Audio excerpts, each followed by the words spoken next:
نبی علیہ الصلوۃ والسلام په خپل کوټه کې په کټ باندې تشریف فرما دي پراته دي. لږ ساعت بعد خبر ملو شو چې انصار په سقیفه بني ساعده کې جمع شوي دي او اوس دا مسله پیښه شوې ده چې نبی علیہ السلام وفات شو. د مسلمانانو مشري د نبی علیہ الصلوۃ والسلام په ځای باندې به څوک کوي؟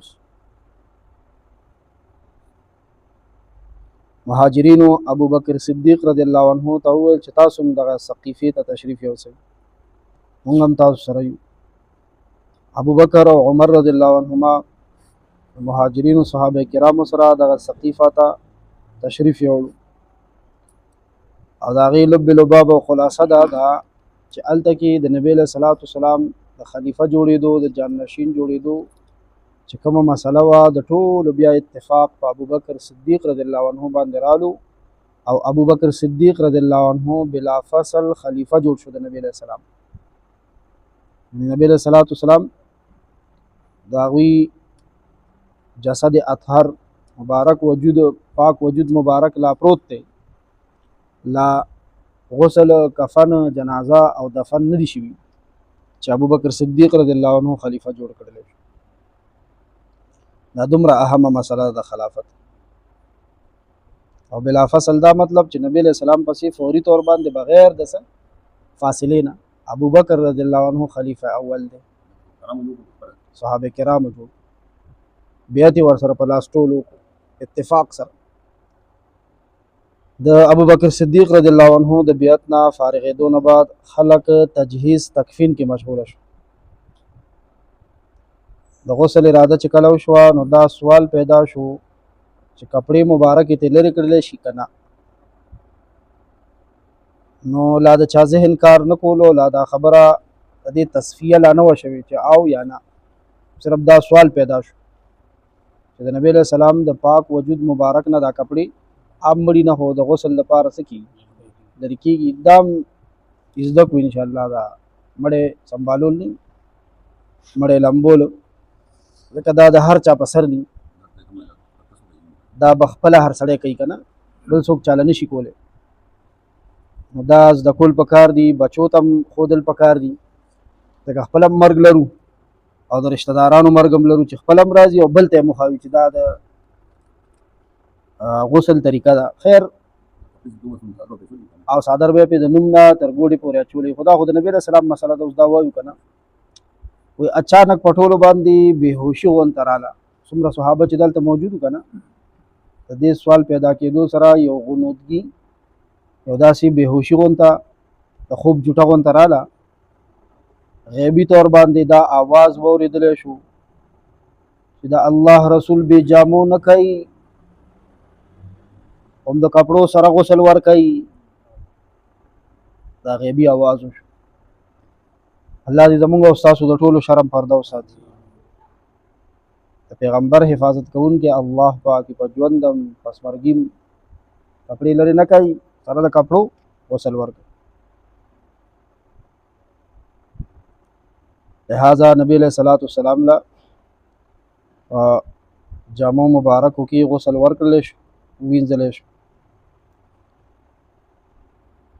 حضرت علی کرم الله وجهه غسل ورکولو او حضرت عباس او داغه دو زامن فضل او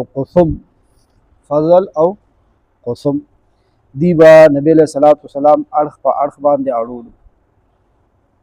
نو څو کسان شو په دې غسل کې؟ څلور. او اسامه او شقران رضی الله عنهما دی اوبه اچولي.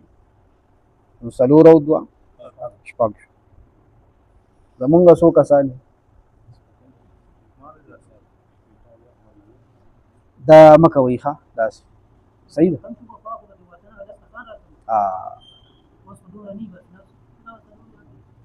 50 څلوېښت اویا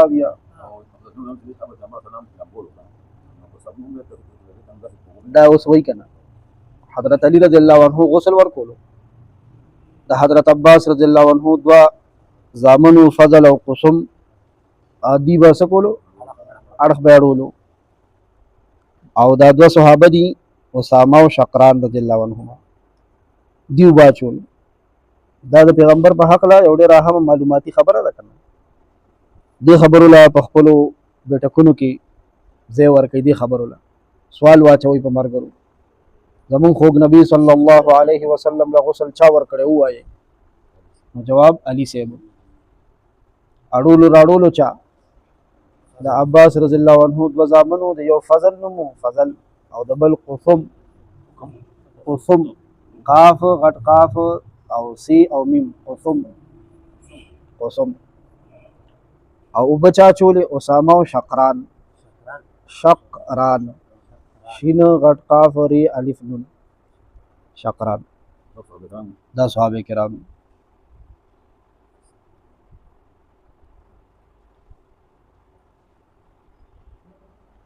غسل نه بعد سحول یو تار دی، د هغې نه بونلی شوي 3 کپړې، هغې کې نبي علیه الصلاة والسلام له کفن ورکړلی شو. کپړې خو بیا لرې شوې، خو غسل دپاره به غسل دپاره یې لرې نه کړي، هم کپړو کې غسل عام مړی چې وي او چې کفن اچوي بیا یې نه لرې کړي، پرده کړي. په دې کې 3 کپړې دي په کفن کې، یو قمیص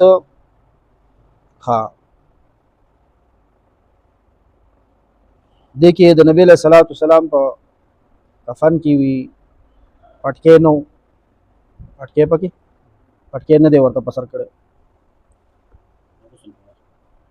کفن په وخت. دا بعضې کسانو ته پټکی په سر یې خلک کنه، نبی علیه السلام ته یې نه دی په سر کړی. نو ښه خبره نه ده، زیاتي کپړه ده. نه نه نه دی پکار، نه دی پکار هغه ټایم سرتور خو نه پټي، سر یې پټي. کفن کې کپړه کې سر مکمل پټي، صرف یې مخ کاندي. دې کې موږ سره د عام مړي سوالونه هم راځي که نه، هغه د نبي علیه الصلاة والسلام چې کومه خبره ده به ډوبه پاتې شي. پوه شوئ؟ بیا فرق نه شئ کولی چې دا د نبي علیه السلام غسل بیانوي که د عام کس، دا فرق به وکړو. خیر دی، دا د عام مړي د لمبه او د کفن دا مسله به بېله چېرته وکړو بیا، او دا دغه والا مسلې ته مې پرېږدئ د نبي علیه السلام چې دا حکم بیا